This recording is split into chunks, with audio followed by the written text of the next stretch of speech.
تو کل جو ہمارا سبق تھا وہ تھا رائے ممالہ یعنی امالہ والی رے کو کس طرح پڑھنا ہے. ٹھیک ہے، جیسے قرآن مجید کے اندر ایک جگہ امالہ ہے وقال ارکبوا فیہا بسم اللہ مجریہا.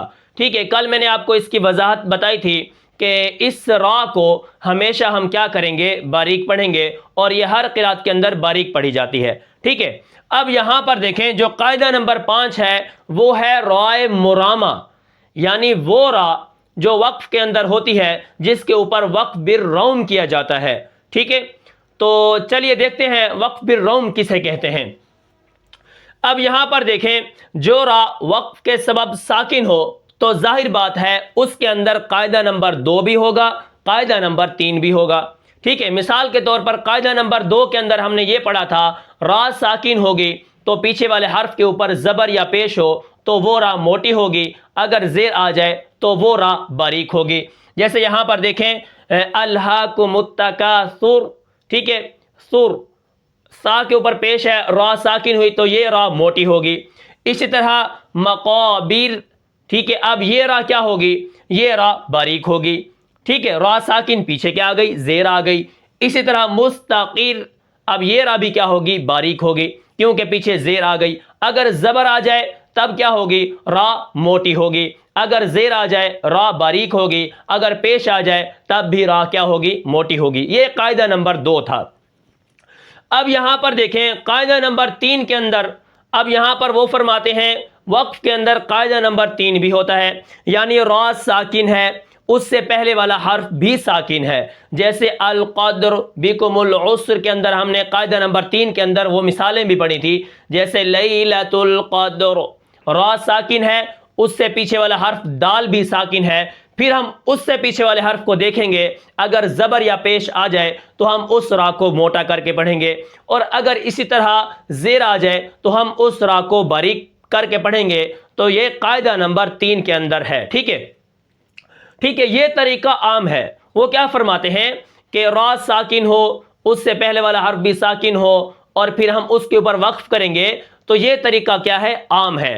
ٹھیک ہے، اس کو کہتے ہیں وقف بالاسکان بھی کہتے ہیں. اگر زبر آ جائے، آخر میں زیر آ جائے، آخر میں کیا ہے، پیش آ جائے، اسی طرح 2 زیر آ جائیں، اسی طرح 2 پیش آ جائیں تو اس کے اوپر وقف عام ہوتا ہے. وہ سب کو پتا ہے کہ ہم اس کو ساکن کر دیں گے. ٹھیک ہے، وہ فرماتے ہیں کہ ٹھیک ہے یہ وقف کرنے کے عام طریقے ہیں، لیکن کیا ہے، لیکن وقف کرنے کا ایک اور طریقہ بھی ہے جس میں آخری حرف کو بالکل ساکن نہیں کیا جاتا بلکہ اس پر جو حرکت ہوتی ہے اس کو بہت خفیف سا ادا کیا جاتا ہے، اس کو وقف بالروم کہتے ہیں.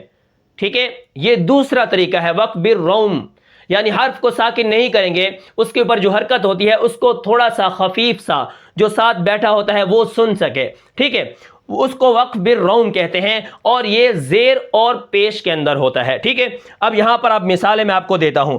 جب روم کریں گے تو پھر ہم کیا کریں گے، اس کی حرکت کے موافق ہی را کو پڑھیں گے.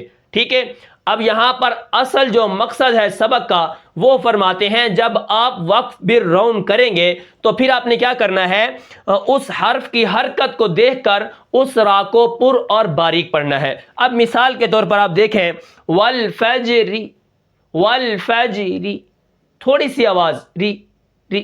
اب اس را کو ہم کیا کریں گے، باریک پڑھیں گے کیونکہ را کے نیچے کیا ہے، زیر ہے. اسی طرح منتصر، منتصر، منتصر، میں زیادہ آواز نکال رہا ہوں لیکن آواز بالکل خفیف سی، جیسے والفجر ری منتصر. ٹھیک ہے، تھوڑی سی آواز نکالنی ہے. اس کو وقف بالروم کہتے ہیں. وقف بالروم کے اندر حرکت کے موافق ہم را کو پڑھیں گے. والفجر، اس را کو ہم باریک پڑھیں گے، را کے نیچے زیر ہے.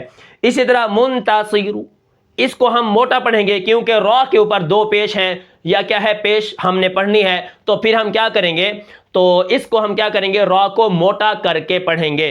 ٹھیک ہے، تو یہ تھا آج کا ہمارا سبق جس کے اندر میں نے آپ کو وقف بالروم کا تھوڑا سا خلاصہ بتایا ہے۔ انشاءاللہ ان وقف کا جو لمعہ ہے وہ لمعہ نمبر 13 ہے، وہاں پر ہم تفصیل کے ساتھ اس وقف کی بحث کو پڑھیں گے۔ تو میں امید کرتا ہوں کہ آپ کو آج کا سبق سمجھ آیا ہوگا۔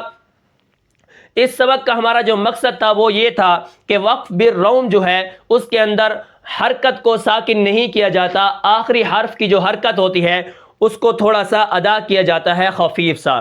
اگر زیر کے ساتھ ہم ادا کریں گے تو وہ را باریک ہوگی، اگر پیش کے ساتھ ہم ادا کریں گے تو وہ را موٹی ہوگی۔ یہ ہمارے سبق کا خلاصہ ہے، ٹھیک ہے؟ تو میں امید کرتا ہوں کہ آپ کو یہ سبق سمجھ آیا ہوگا۔ پھر ملتے ہیں انشاءاللہ اگلے سبق میں، تب تک کے لیے مجھے اجازت دیجیے۔ اللہ حافظ۔